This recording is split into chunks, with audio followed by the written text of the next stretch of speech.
A brief respite from fighting in the Gaza Strip, expected to end in less than 24 hours.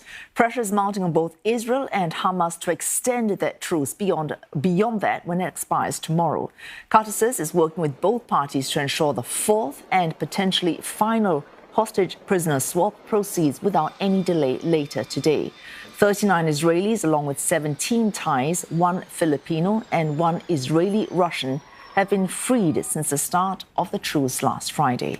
Israel has so far released around 117 Palestinian prisoners. The deal stipulates that a total of 50 Israeli hostages would be released in exchange for 150 Palestinian detainees. US President Joe Biden and the EU's foreign policy chief, Joseph Borrell, have called for an extension to this deal. Israel and Hamas have expressed interest at the possibility, but nothing has been announced. The Israeli army radio reported that the government is waiting for Hamas's response on this matter. Tel Aviv previously offered to extend the truce if at least 10 more captives were to be released by Hamas every day. Aside from Qatar's mediation, top Chinese diplomat Wang Yi will be in New York this week to preside over a UN Security Council session on this crisis. Beijing says it hopes it can do its part to secure a ceasefire. The temporary pause in fighting has given some relief to people in Gaza, who are still reeling from relentless bombardment. ما صدقنا يصير هدنة 4 أيام نازلين، يعني اجينا على دير البلحانة عشان ننزل على البحر نرفع عن اولادنا شويه، مع انه يعني احنا بنستنى في ال4 أيام يخلصوا، مش عارفين ايش بده يصير فينا، خايفين على اولادنا، خايفين على ارواحنا، خايفين على حالنا، مش عارفين ايش نسوي ومش عارفين ايش صار في بيوتنا كمان.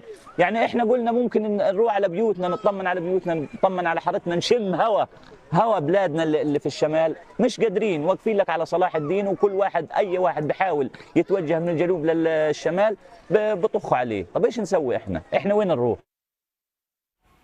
More aid has been promised into Gaza, but locals say it is not enough. A UN official says aid groups are on track to deliver the biggest shipment in over a month to the north, where people have been waiting for help for weeks now. But the war in the besieged enclave is far from over. Israeli Prime Minister Benjamin Netanyahu has reiterated his promise not to stop until Israel achieves victory. He paid a visit to see and speak to troops in the north of Gaza. That's a first since the start of the war. For more, Sarah Coates joins us live from Tel Aviv. Sarah, before we can talk about any extension, we do have a potentially final prisoner release swap today, but there have been issues, both Hamas and Israel raising concerns about a list of people to be released. What concerns were they?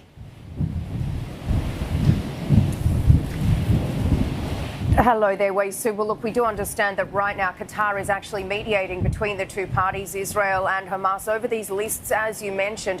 According to Palestinian sources, there is contention over the list of Palestinians which would be released from these Israeli prisons a little later this evening.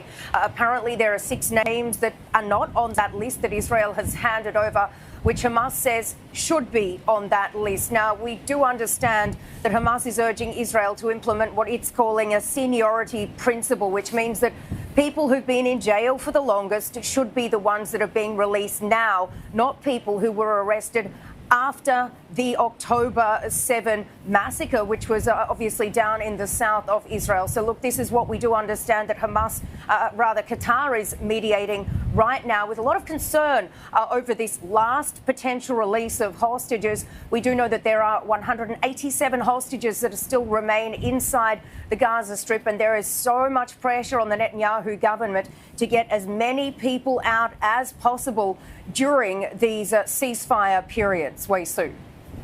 Sarah, pressure as well on the Netanyahu government to perhaps extend this truce. Are there any signs that this might actually happen?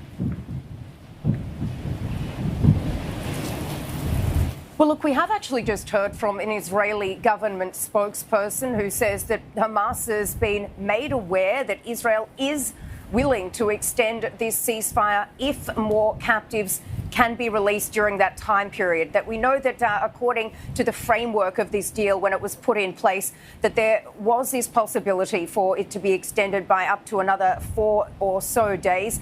This would be if 10 captives are released every day. It would then give Hamas an extra day of this ceasefire. One thing that is really, a bargaining point here is that Hamas says that it doesn't know where all of these captives are. That's because it says that other factions inside the Gaza Strip, like Palestinian Islamic Jihad, actually have these captives, and Hamas says it is currently looking for them. So that is extremely concerning. But look, there is a lot of international pressure, not just from the Americans, but also from NATO, also from Spain.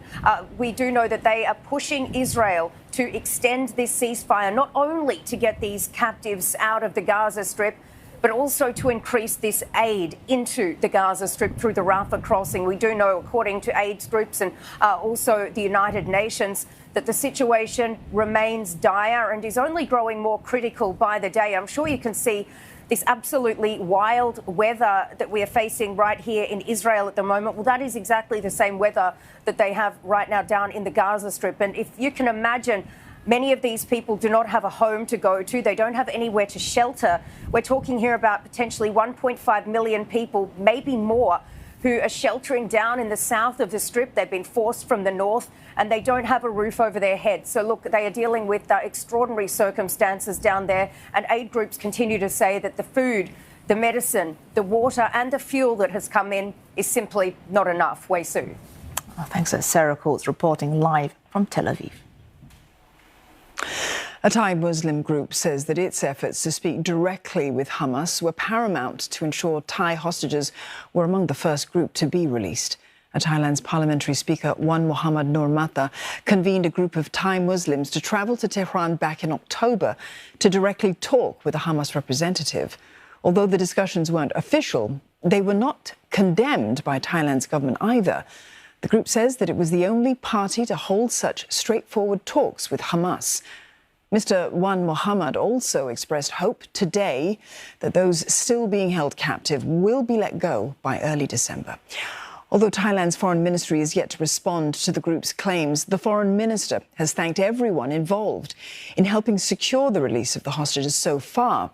3 more Thai hostages were freed by Hamas on Sunday. The men are now being held at a medical centre in Israel and takes the total number of Thais released by Hamas so far to 17. Bangkok believes that 15 more people are still being held by the group.